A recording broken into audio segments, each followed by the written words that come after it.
3 years after they were warned about the androids, Goku, Gohan, Chi-Chi, and Piccolo started to head towards Amenbo Island. On the way there, they met up with Roshi and Krillin. As they then landed on the mountains of the island, Tien, Yamcha, and Bulma were already there, though she was holding a baby. Though before Bulma could mention his name, Goku would let his name slip. She questioned him about how he knew Trunks' name, though he just jokes and says he's psychic. The Yajirobe then shows up and gives them sensu beans, as he then takes off, though his ship is shot down when he leaves, as they didn't see the androids going down into the city. This shocks the heroes, as they didn't feel any ki, but Gohan says that because they're androids, they wouldn't have any ki. Regardless, they then turn their attention towards the city, as they prepare to chase after the androids. As the heroes go into the city, Goku has Gohan leave to go help out Yajirobe since he is still alive. In the city, Android 19 ends up attacking someone and throwing them into a building, while Android 20 rips someone out of their car and kills them. This causes an onlooker to scream, which Yamcha notices, so he races off towards it. The androids thought this was Goku, but when he arrives, they quickly realize it is Yamcha. As usual, 20 ends up grabbing Yamcha and starts to drain his power. However, since he knows the Kaioken, he would briefly use the Kaioken times 20. This catches 20 off guard, as he then breaks out of his grip by kicking him away. This increase in power alerts the other heroes, so they all rush in to come to Yamcha's aid. After arriving, Piccolo mentions that these are the androids, which shocks the two androids, as they don't know how the heroes know all this. Goku refused to tell them, as he then insisted that they should fight somewhere deserted, so 20 then destroyed the city. This angers Goku enough to rush in, as he then punches 20 away. He then tells them to follow him, which the androids agree, though when they mention Goku's name, the heroes are shocked about how the androids knew who they were. They say that they know who all of them are, but regardless, they all take off to go somewhere deserted.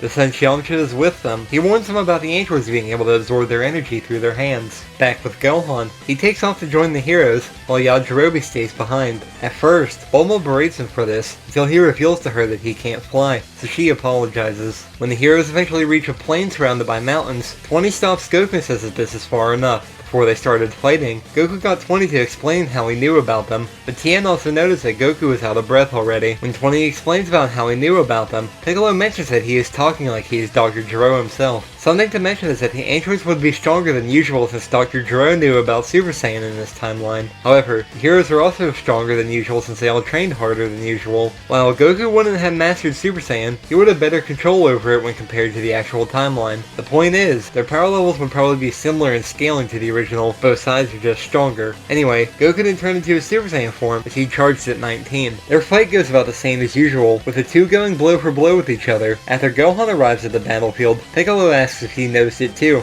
which is when he explains that Goku is rushing this battle for some reason, as he is already using his full power. Even though they knew about the possibility that they can absorb energy, Yamcha wasn't completely sure, so Goku still fired a Kamehameha at 19, which he absorbed it. Shockingly for the heroes, Goku was already tired out, as 19 then charged at him. This time, 19 was easily beating him down, so Goku tried to use the Kamehameha again, but Piccolo yelled for him not to before he could fire it. Goku eventually clutches his chest as the heart virus began to take effect, so Krillin tossed him a sensu bean. The sensu bean didn't work, and when they wonder why Goku was getting sick, Gohan reveals he didn't take the medicine since he was healthy over the last 3 years. Regardless, he eventually falls out of his Super Saiyan form, so 19 pins him down by his neck and starts to drain his energy. This is when all the heroes try to rush in, but 20 gets in their way. Piccolo would step up to attack him, but 20 shot him through the chest with lasers from his eyes. Since there's no Vegeta to kick away 19, Piccolo's plan of his defeat being a distraction would work. Roshi, using his mastered Kaioken, would rush in to kick 19 away while 20 was distracted. After 19 is kicked away, Piccolo would get back up since his distraction worked, as he explains to Gohan what his plan was. Regardless, Roshi then tosses Goku over to Piccolo, but he gives him to Chi-Chi. After Piccolo advises her to take the medicine too in case it's contagious, she takes him home. 20 then stops 19 from chasing after Goku, as he decides that they should take on the others first. 19 then has to take on Roshi, which 20 allows. He says he gets to face the other 5 in return. As they prepared to fight, Roshi would push his mastered Kaioken to a level the heroes haven't used before, which is Kaioken times 50. This level of Kaioken would put his strength on the level of a Super Saiyan, so when 19 rushes at him and punches him, his attack wouldn't do much. Instead, when Roshi starts to attack 19, he would easily be knocking him around. After getting knocked down, 19 would rush back at him, but Roshi would be dodging his attacks while hitting him in return. Though he eventually gets gets grabbed by 19 on purpose so that he can rip off his hands in a similar way that Vegeta did. This shocks the others, but as 19 tries to flee, Roshi would use his Kamehameha to destroy him. As he returns to the ground, he drops out of his Kaioken since 19 absorbed all his energy, though he would still stand his ground against 20 by saying that this would be his chance to attack him as he's out of energy. The 20 flees into the nearby mountains. Roshi then gets the Sensu Bean, but instead of immediately chasing after 20 alone, the heroes would go together to find him.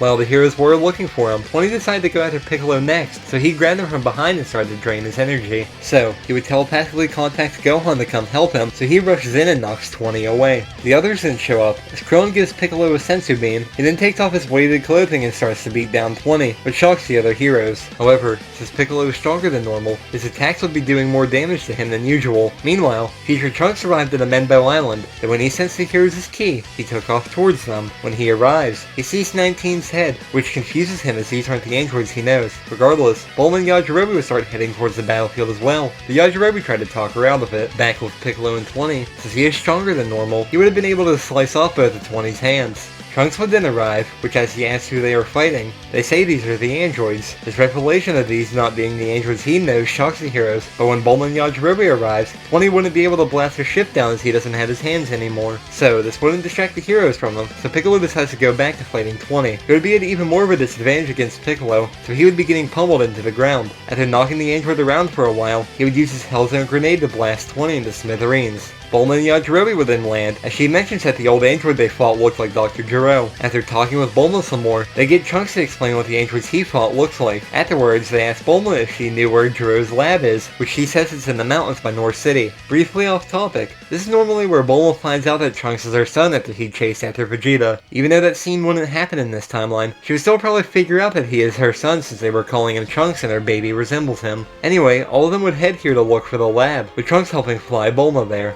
With 20 being destroyed, it would take a while to find it, but they would be able to find it. Once they do find the lab, they don't know the code to get in and they wouldn't be able to just break through the door, so Piccolo blasted it down for them. Once in the lab, they would find the 3 pods containing androids 16, 17, and 18. Once seeing inside the pods, Trunks would say that 17 and 18 are the androids he fought, but he has never seen android 16 before, though he would suggest that they should destroy the androids while they are still in the pods. However, since Bulma is with them, she might have a different suggestion. After seeing the blueprints for the androids scattered around the labs in combination with her higher intelligence, since Gero unlocked her potential, she comes up with an idea. She would come up with the idea to reprogram the androids so that they are good instead of evil. Trunks would likely protest this, but he might be able to be convinced to allow this since these versions of the androids haven't done anything wrong yet. So, after being convinced, with the help of Trunks and Yamcha, they would take the 3 pods containing the androids to Council Corporation. She would also gather the blueprints she could find related to the 3 androids and take them with her. The rest of the heroes would discuss what to do now, but since the android threat was seemingly stopped before it could even begin, they would decide to go up to the Kami's lookout together at first to discuss their next plans. While there, they discuss how long they think it would take Goku to recover, which they estimated it would take 10 days at least. Back at Goku's house, Chi-Chi finally found the heart medicine, so she gave it to Goku and took some herself just in case it was contagious. Then at Castle Corporation, Bulma and Dr. Brief would be working together on trying to reprogram the androids. Though with 17 and 18, they would quickly find out that the 2 were originally humans that were turned into androids. So when they start trying to reprogram them, they wouldn't mess with their personality like Dr. Gero did. Instead, they would just work on removing any malicious coding in them that said to target and kill Goku. The 2 of them would also work on removing the bombs from the androids. The same would go with 16, but unlike in the original where Bulma couldn't get 16 to completely get over his desire to kill Goku, she might be able to this time. Since her intelligence was improved when her potential was unlocked, she would be able to use this intelligence to completely remove the malicious parts of the programming from Android 16's code. So, his personality would mostly be the same. He would just no longer have the desire to kill Goku. Anyway, while they were working on reprogramming the androids, they would be interrupted as Bulma received a report from one of her employees. After receiving this, she would call up to Roshi on the lookout and ask if Trunks was there. And once she started talking to him, she would explain how a farmer found a machine out in the wild with a Castle Corporation logo on it. She had him send a picture over, and it turned out to be a destroyed version of Trunks' time machine, which he says that he has his time machine in a capsule, so she faxes a picture of it over to them, and it is indeed his time machine, so this shocks Trunks.